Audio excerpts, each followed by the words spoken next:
So before break, we talked about a type of inheritance that was like you have it or you don't. Like you have brown eyes or you have blue eyes, or you have the disease or you're healthy, or like it's tall or it's short and there is no in between and no mixing and nothing like that.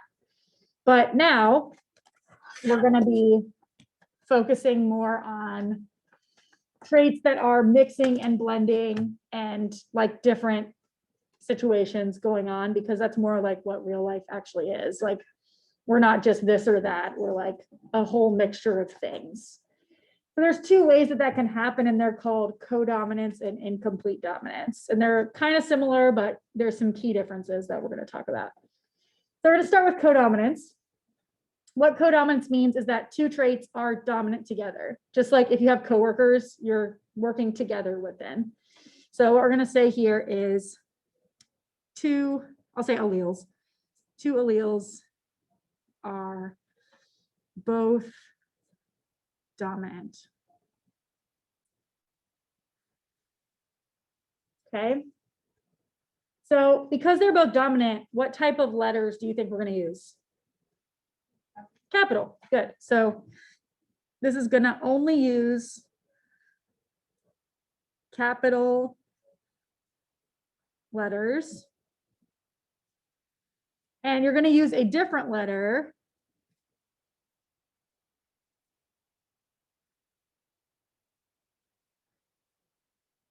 for each trait. So for example, you might say like P stands for purple and R stands for red. So there'll be no lowercase letters in this situation. And I'm going to put that up here at the top. So I'll say star, no recessive. So in codominance, you will only have dominant traits that exist. So because both the traits are dominant, what do you think will happen when someone is heterozygous?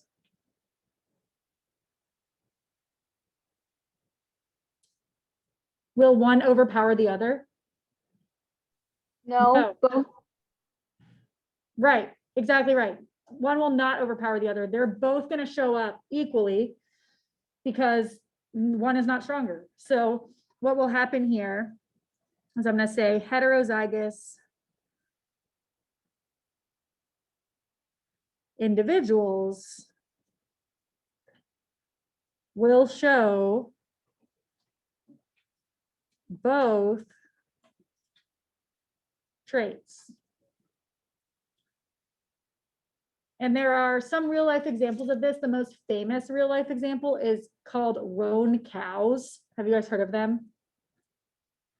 Okay, they're cows that have some hairs that are red, but really it's like brownish. It's like brownish red, and some hairs that are white.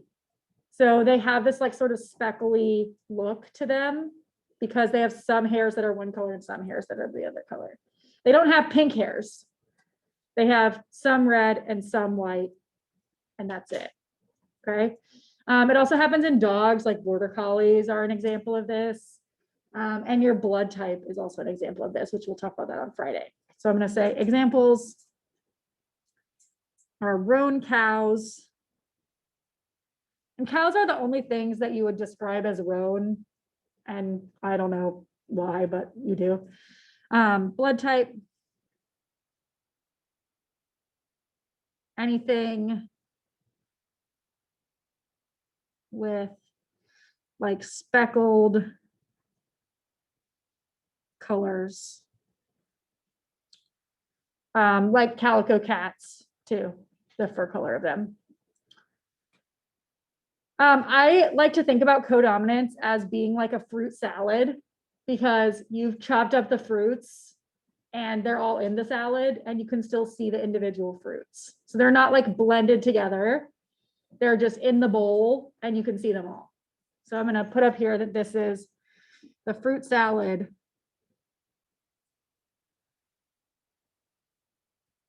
I'm going to say because you can see each trait individually.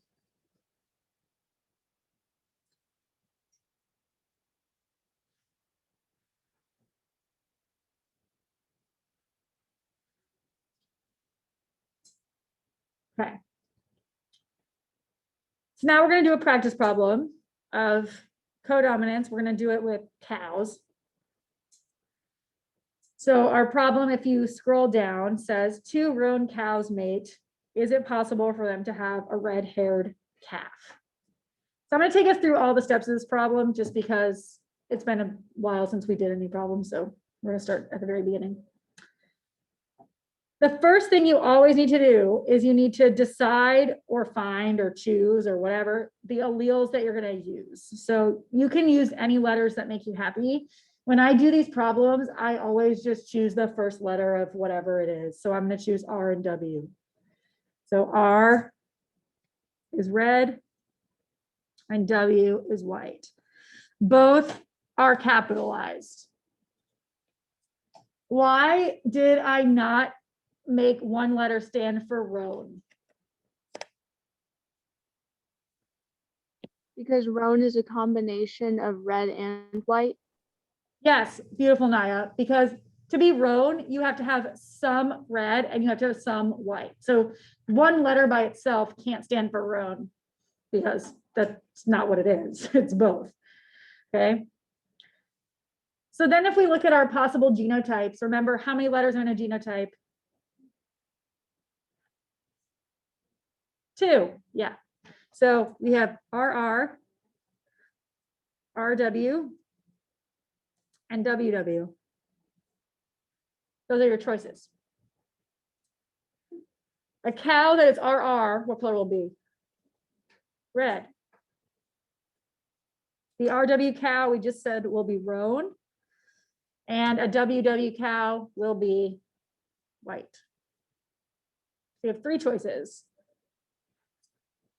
Anytime you have 2 capital letters that are the same, what do we call that?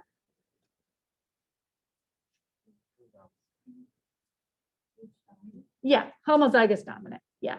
So this one is both homozygous dominant, and so is this one. Okay. When you have 2 different letters, what do you call that? Nice job, heterozygous. Okay, so now we can use this chart as like a little cheat sheet for ourselves to figure out what we're looking at. So if we go back up to the top, it says 2 roan cows mate. Those are your parents. So because both of them are roan, the only option for their genotype is this, because that's the only way to get roan, right? So this is how I got the parents. That means that my parent genotypes are RW crossed with RW. And then all I need to do is actually do my square. So if I come down here, RW, RW, just fill it in.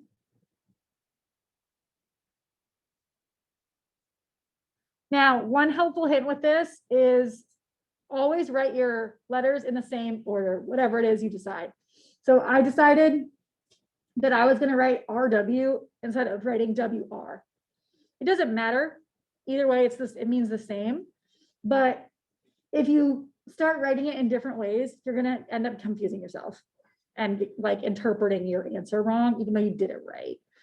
So instead of doing like RW here and WR here, keep it the same so that you don't get like twisted around. Okay, and then we have to see like what was the question, and it was, is it possible for them to have a red-haired calf? Is it possible?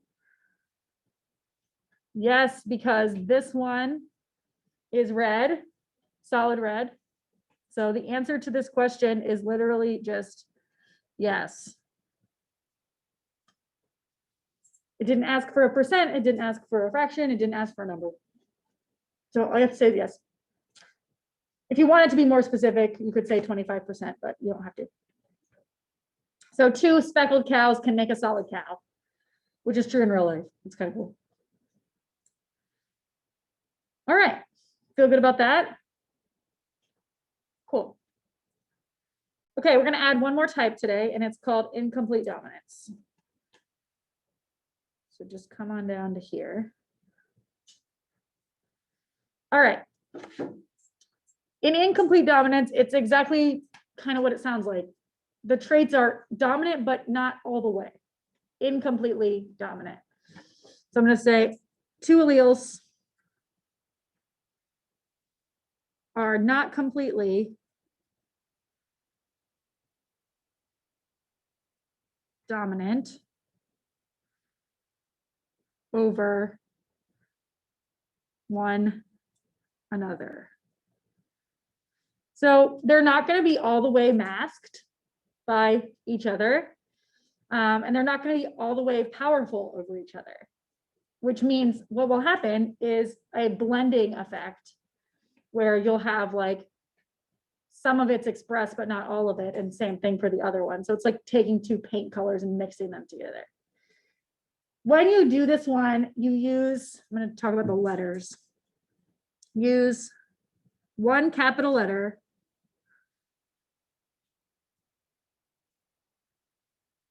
and the same capital letter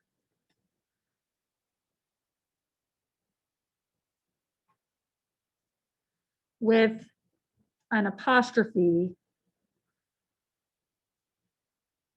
after it.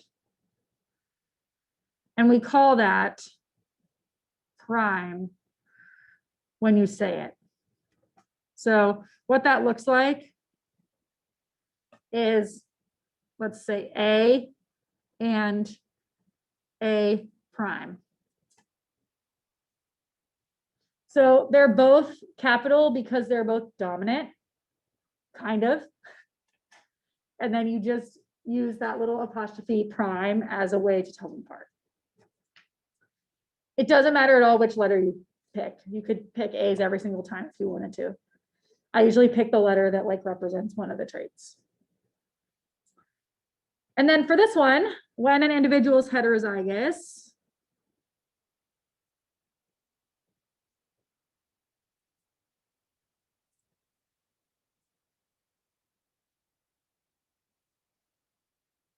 they show a blending of the 2 traits.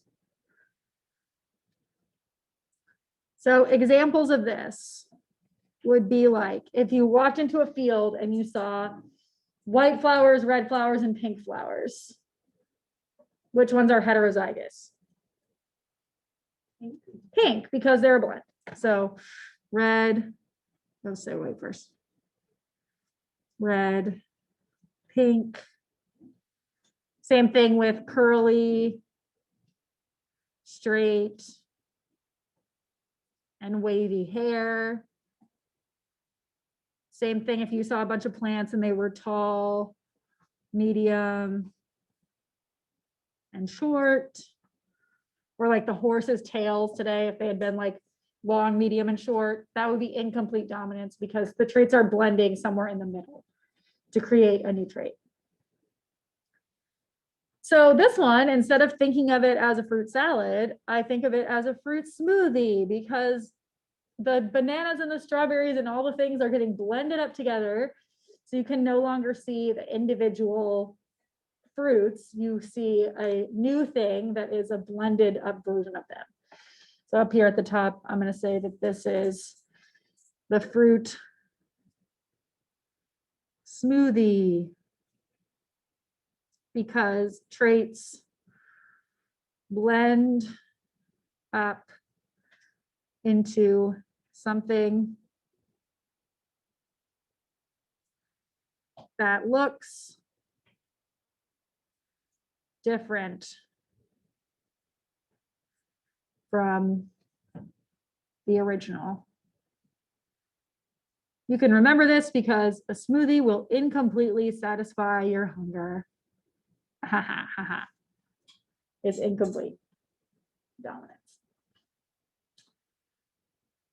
Okay, cool. Let's do an example of this. So down here, we have a sample problem. A red flower and a pink flower are crossed.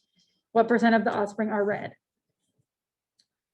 So the first step is to decide what our alleles are going to be.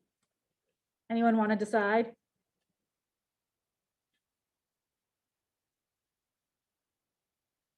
What letter you want to use? Flower. Say it again. I just said F for flower since neither color will really be. Okay, so that means we're going to have plain F and we're going to have F prime.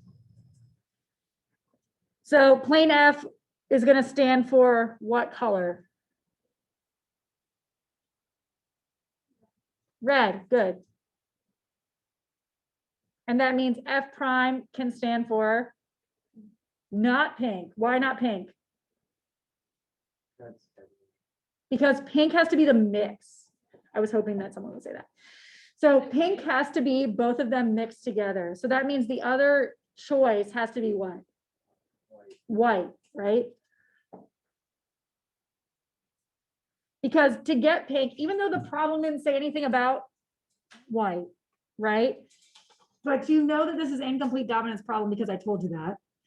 And you know that pink had to come from somewhere. And where it came from is the white allele, like blending in to make the pink, okay? That's the trickiest part of this, is figuring out like what letters to actually use. Okay, so now our possible genotypes, if we put these together, are two Fs, F, F prime. And when I do this, I always write my prime second, because if you put it first, the apostrophe kind of gets like lost and it's hard to see it. So I always put it second. And then finally, F prime, F prime. Okay, so if we have two Fs, that's red, red, that's going to equal red. If we have red plus white, that equals pink. And then white plus white equals white. For this one, we're still using capital letters, so we're still going to refer to our two of the same as homozygous dominant, but I'm going to put a little star next to it because this is homozygous dominant, but not all the way. And this is homozygous dominant, but not all the way.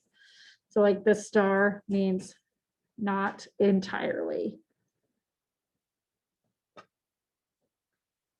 And then our pink one is still heterozygous. So the most important thing here is getting which one is heterozygous correct.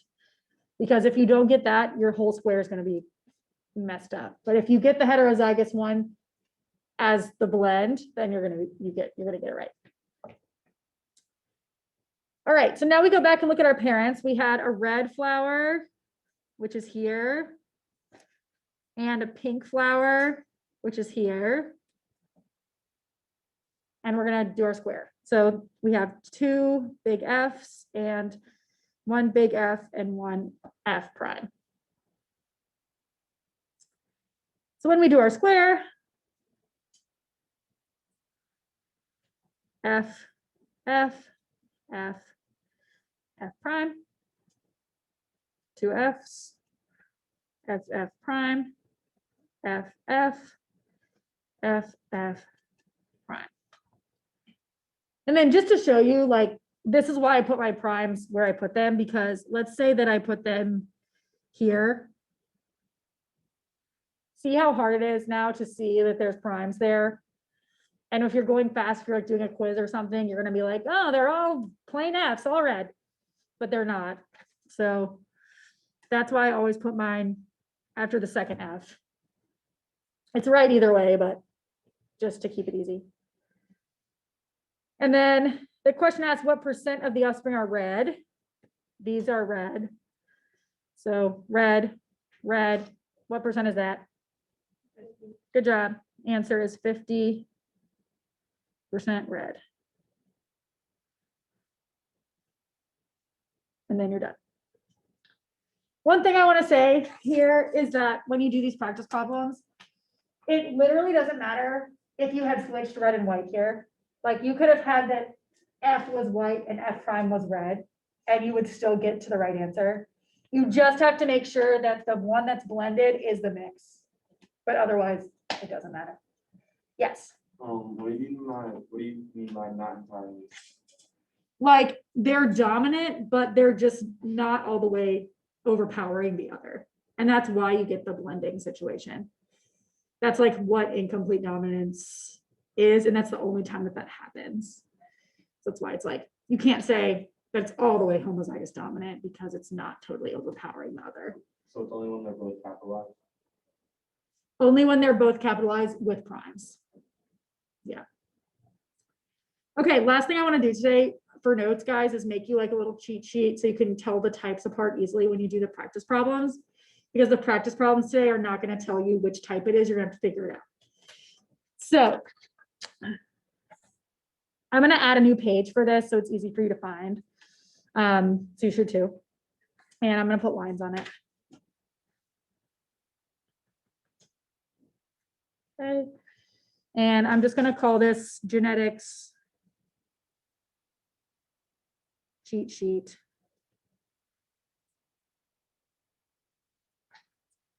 And we're going to put the 3 types we've learned so far on here today, but next time we're going to add the other 2 types that we haven't learned yet. So the first type we learned was just normal dominance.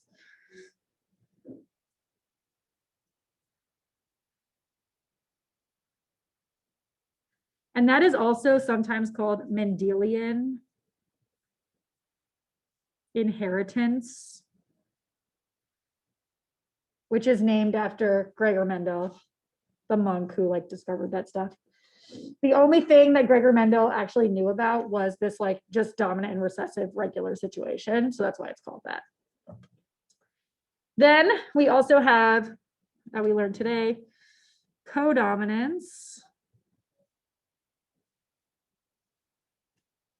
And also incomplete dominance.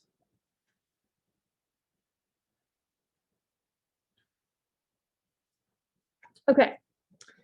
So the first thing I'm going to go through is just how to recognize these problems, or like easy key ways to know what you're looking at.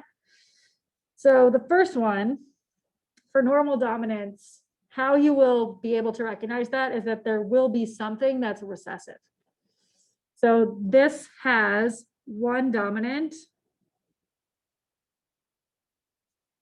and 1 recessive. So it will say something like blank is dominant to blank, or blank is a recessive trait, or something like that. Like there will be a key sign that something's recessive. And as soon as you see that it's recessive, you're like, oh, normal problem. Okay. For codominance, you're going to have 2 entirely dominant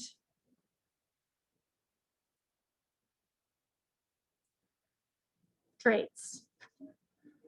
So you're going to see something like blank and blank are both dominant traits. It will like say something clear like that. Or blank and blank are both shown. And then for incomplete dominance, you have 2, oops, let me use a bigger size. 2 partially dominant. And it will say like, usually it will just say like blank exhibits part like incomplete dominance, or it will say like blank is partially dominant over blank. Like it will be very clear. Funny. Really accurate. It's like it's funny. I know, I told you it looked funny. I'm just good AFK. Why can't I Kinda. Okay, there we go. All right. So let's talk about what letters you should use once you've figured it out. So once you've figured out that normal dominance is what's happening, you should use one capital like R and the same lowercase like little r. For codominance, you should use two different capitals like R and B. And for incomplete dominance, you should use one capital like R and the same capital prime like R apostrophe.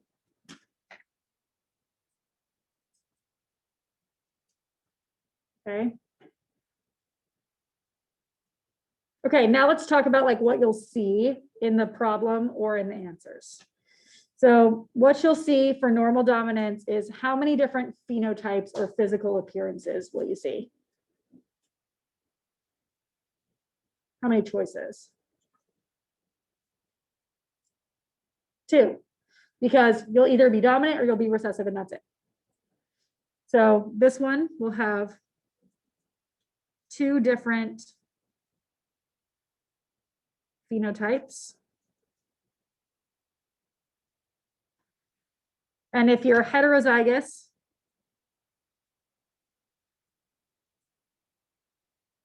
you will look what? Yeah. So there will be no blending or mixing or whatever. It will just be plain.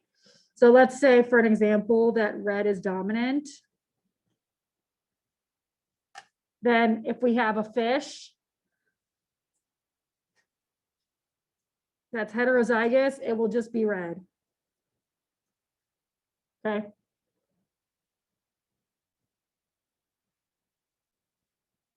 Okay. For codominance, how many phenotypes will we have? How many physical appearances? 3. This will be 3 phenotypes. So it'll say something like flowers can either be red, blue, or red and blue striped. Those will be your choices. Your heterozygous will look like both traits. So for example, if we have our fish, our same fish, and we have capital R and capital B, what will the fish have? Yeah, red and blue. So we'll have red sections and we'll have blue sections. Okay. Last one for incomplete dominance. Same thing, you still have 3 phenotypes.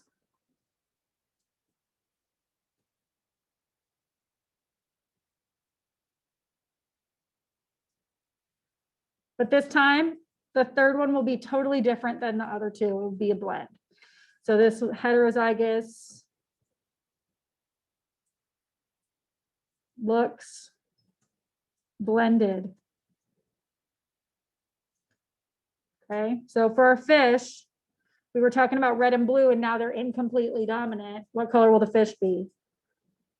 Purple.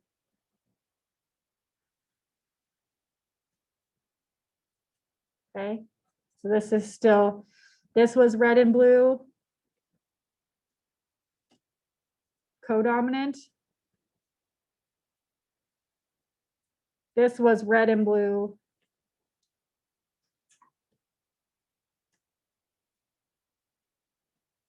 incompletely dominant.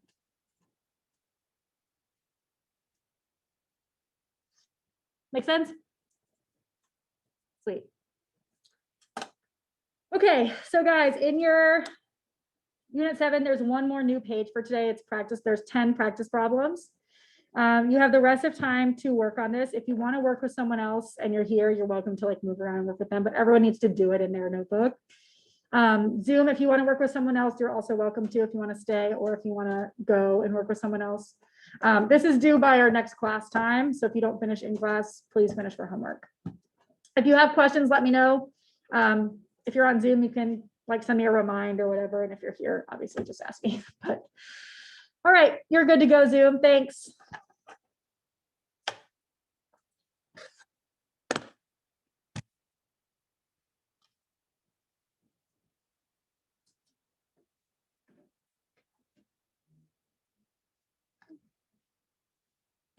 You guys are welcome to move if you want to move.